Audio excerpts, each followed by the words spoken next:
ఇక betting apps పై CID విచారణ పూర్తి 25 మందిని ఎంక్వైరీ చేసిన బృందం ఆ ప్రమోషన్కు ఎవరెన్ని డబ్బులు తీసుకున్నారని ఆరా. విచారణకు హాజరైన మంచు లక్ష్మి, రీతు చౌదరి, భయ్యా సన్నీ యాదవ్ తుది రిపోర్టు సిద్ధం చేయనున్న నేర పరిశోధన శాఖ. బెట్టింగ్ యాప్స్లో మంచు లక్ష్మి, భయ్యా సన్నీ యాదవ్, రీతు చౌదరి ఎవరెన్ని తీసుకున్నారు, 2 పెట్టు, ఎవరెన్ని తీసుకున్నారో చూద్దాం. ఇక రాత్రికి రాత్రి ఎట్లా వస్తున్నాయి కోట్ల పైసలు, కొత్త కార్లు కొంటారు మళ్ళా, కోట్లు. 25 మందిని విచారించిన ఇన్వెస్టిగేషన్ టీము. ప్రమోషన్కు ఎవరెన్ని డబ్బులు తీసుకున్నారన్న దానిపై ఆరా. విచారణకు హాజరైన మంచు లక్ష్మి, రీతు చౌదరి, భయ్యా సన్నీ యాదవ్ తుది రిపోర్టు సిద్ధం చేయనున్న నేర పరిశోధన శాఖ. రాష్ట్రంలో సంచలనం సృష్టించిన బెట్టింగ్ యాప్స్ కేసులో సిఐడి విచారణ ముగిసింది. యాప్లను ప్రమోట్ చేసిన సోషల్ మీడియా ఇన్ఫ్లుయెన్సర్లు, నటులు, ప్రముఖులను విచారించింది. మంగళవారం Bigg Boss contestant Rithu Chowdary, నటి మంచు లక్ష్మి, ఇక యూట్యూబర్ భయ్యా సన్నీ యాదవ్ను సిఐడి అధికారులు విచారించారు. 2 గంటలకు పైగా వీరిని ప్రశ్నించారు, స్టేట్మెంట్ రికార్డ్ చేశారు. మరోవైపు ఇదే కేసులో ఇప్పటికే నటులు రానా దగ్గుపాటి, ఇక ప్రకాష్ రాజ్, విజయ్ దేవరకొండ, హీరోయిన్ నిధి అగర్వాల్, యాంకర్ శ్రీముఖి, విష్ణుప్రియ, నటి అమృత చౌదరి తదితరులు సిఐడి అధికారుల విచారణకు గతంలో హాజరై వివరణ ఇచ్చారు. ఈ బెట్టింగ్ యాప్స్ ప్రమోషన్ కోసం జరిగిన లావాదేవీలపై గతంలోనే వీరిని అధికారులు ప్రశ్నించారు.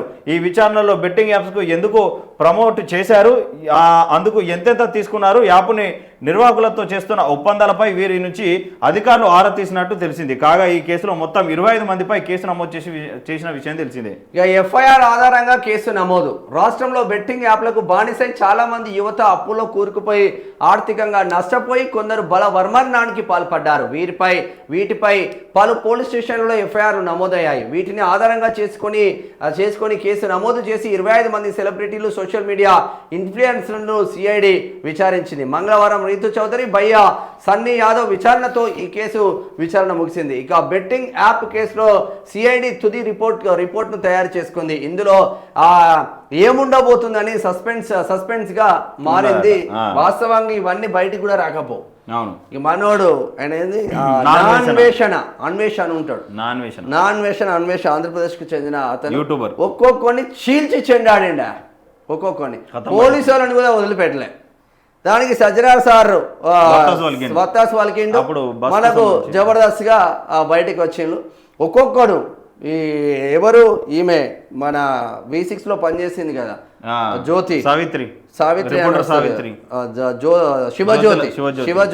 శివజ్యోతి వీళ్ళందరూ కూడా అనేక రకాలుగా ప్రకాష్ రాజ్ కాంచి మొదలు పెడితే సోను సూద్ కారు వరకు, సోను సూద్ వీళ్ళందరూ ఏం చేయాలంటే ఆన్లైన్ రమ్మీ ఆడండి, నేను ఇగో టిక్కుమని ఆడినా నేను లక్షలు వచ్చినాయి, నాకు లక్షలతో కోట్లు వచ్చినాయి, కోట్లలో రాత్రి కారు కొన్నా, బంగారం కొన్నా, బిల్డింగ్ కొన్నా అంటాడు.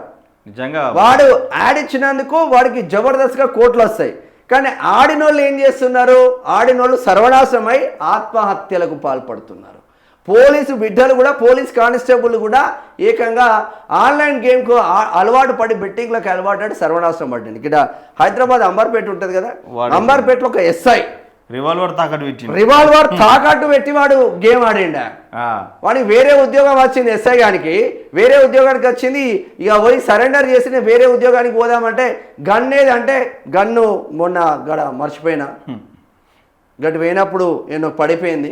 ఇక బుల్లెట్లు ఉన్నాయి తీసుకో అనిస్తుండు, అంటే వాడిని జైలుకి పంపించాను. ఎట్లుంటుంది అంటే బెట్టింగ్ యాప్కు మనం స్టార్టింగ్ అనుకోవచ్చు, లోన్ యాప్లు, బెట్టింగ్ యాప్లు ఇవి 10 రూపాయలే పెడుతున్నాం కదా అని ఆ 10 రూపాయలు 100 రూపాయలు అయితే 100 రూపాయలు, 1000 రూపాయలు అయితే 1000 రూపాయలు, 10,000 అయితే 10,000, లక్ష అయితే 1,00,000, కోట్లు అయితే అవసరం అయితే ఇంట్లో మా అమ్మ నాన్నలు దాసిన ఆ బంగారం ఏదైతే ఉంటుందో మన ఇంట్లో ఆ బంగారాన్ని కూడా తాకట్టు పెడతాం.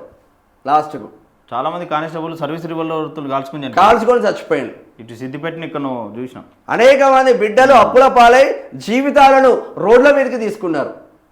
సొంత ఇల్లులు అమ్ముకొని ఆ బెట్టింగ్ సొంత ఇల్లులను తాకట్టు పెట్టి బెట్టింగ్ ఆడిన దరిద్రులు మన తెలంగాణ రాష్ట్రంలోనే ఉన్నారు. So be careful. అంటే ఈ సోషల్ మీడియా ఇన్ఫ్లుయెన్సర్లు, సెలబ్రిటీలు అనే చెప్పుకునేటోళ్ళు వీళ్ళంతా లంగలు లఫంగాలు ఇవ్వలేడు నా దృష్టిలో. మళ్ళీ క్రికెటర్లు కూడా వేసిరు అటు లంగలు లఫంగాలు ఇవ్వలేడు నిజంగా. గిదా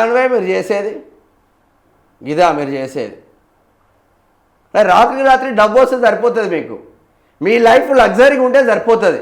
మనం సొసైటీకి ఏమి ఇద్దామనేది లేదు మీకు. ఎందుకురా భూమికి బరువు మీరు బతికి.